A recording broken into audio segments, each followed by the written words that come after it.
Mini బ్రహ్మోత్సవానికి Tirumala ముస్తాబైంది. సూర్య జయంతి సందర్భంగా రథసప్తమి వేడుకలు కన్నుల పండుగగా నిర్వహించేందుకు టీటీడీ అధికారులు అన్ని ఏర్పాట్లు పూర్తి చేశారు. మాడ వీధుల్లో జర్మన్ షెడ్లు ఏర్పాటు చేశారు. రానున్న భక్తుల కోసం ప్రత్యేకంగా అన్ని సౌకర్యాలు కల్పించనున్నారు. రథసప్తమికి టీటీడీ ఏర్పాట్లపై పూర్తి సమాచారాన్ని మా రిపోర్టర్ నరేష్ అందిస్తారు. ఈ సందర్భంగా తిరుమలలో రథసప్తమి వేడుకలు అంగరంగ వైభవంగా నిర్వహించేందుకు టీటీడీ అన్ని సన్నాహాలు అయితే చేసుకుంది. దీనికి సంబంధించి కూడా ఇప్పటికే పూర్తి ఏర్పాట్లు కూడా చేస్తున్నాం. ప్రస్తుతం మనం తిరుమలలో ఉన్నాం. మనం తిరుమలలో చూసుకుంటే మాత్రం ఒక తాత్కాలికంగా కూడా ఇక్కడ జర్మన్ షీట్స్ అయితే ఏర్పాటు చేస్తున్నారు.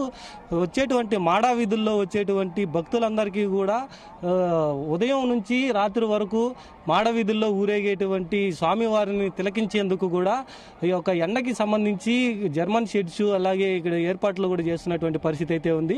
ఉదయం నుంచి వచ్చేటువంటి మాడా వీధుల్లోకి అయితే అనుమతిస్తారు. అనుమతించిన తర్వాత ఉదయం నుంచి సాయంత్రం వరకు జరిగేటువంటి వాహన సేవల్ని స్వయంగా తిలకించేందుకు అన్ని ఏర్పాట్లు అయితే టీటీడీ భారీగా అయితే చేస్తున్నటువంటి పరిస్థితి అయితే ఉంది.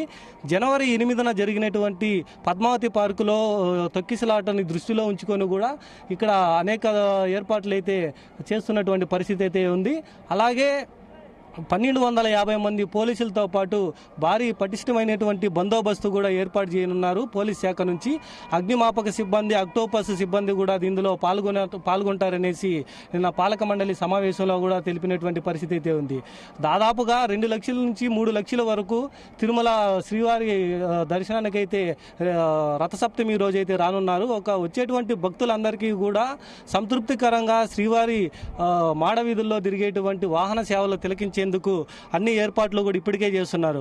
ఒక మాడ వీధుల్లో ఉండేటువంటి భక్తులకి అన్నప్రసాదాలు, మంచినీరు ఇవంతా కూడా అందించేందుకు కూడా టీటీడీ అనేక ఏర్పాట్లు కూడా చేస్తున్నటువంటి పరిస్థితి ఇప్పటికే ఉంది. ఇక దాదాపుగా 8 లక్షల లడ్డులు కూడా ఇప్పటికే నిల్వ ఉంచామనేసి టీటీడీ అధికారులు కూడా తెలిపిన పరిస్థితి ఉంది. ఆ రోజు ఎటువంటి అవాంఛనీయ సంఘటనలు కూడా జరగనీయకుండా పూర్తి పటిష్టమైనటువంటి బందోబస్తు కూడా ఏర్పాటు చేస్తున్నారు. ఇక స్వామివారిని ఒకే రోజు 7 ప్రధానమైనటువంటి వాహనాల్లో శ్రీవారు మాడవీధుల్లో ఊరేగి భక్తులకైతే దర్శనం ఇవ్వనున్నారు. ఇక రథసప్తమి రోజునైతే అనేక మంది అంటే స్థానికులే కాకుండా దూర ప్రాంతాల నుంచి వచ్చేటువంటి భక్తులందరికీ ఎలాంటి ఇబ్బందికరమైనటువంటివి ఎలాంటివి కూడా జరగనీయకుండా అన్ని ఏర్పాట్లు అయితే ఇప్పటికే ముమ్మరం చేసినటువంటి పరిస్థితి అయితే ఏర్పడింది. ఇక శ్రీవారి ఆలయం చుట్టూనే కాకుండా వచ్చేటువంటి తిరుమల మొత్తం అంతా కూడా ట్రాఫిక్ ఆంక్షలు కూడా నెలకొని ఉన్నాయి.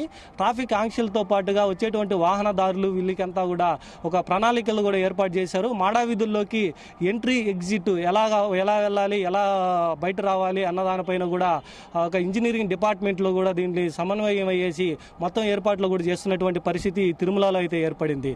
ఇక 4న జరిగేటువంటి రథసప్తమి వేడుకలకి అంగరంగ వైభవంగా అయితే ఇప్పటికే తిరుమల ఆలయాన్ని కూడా ముస్తాబు చేస్తున్నటువంటి పరిస్థితి తిరుమలలో అయితే నెలకొంది. వీడియో జర్నలిస్ట్ చందుతో కలిసి నరేష్, జీ తెలుగు న్యూస్, తిరుమల నుంచి.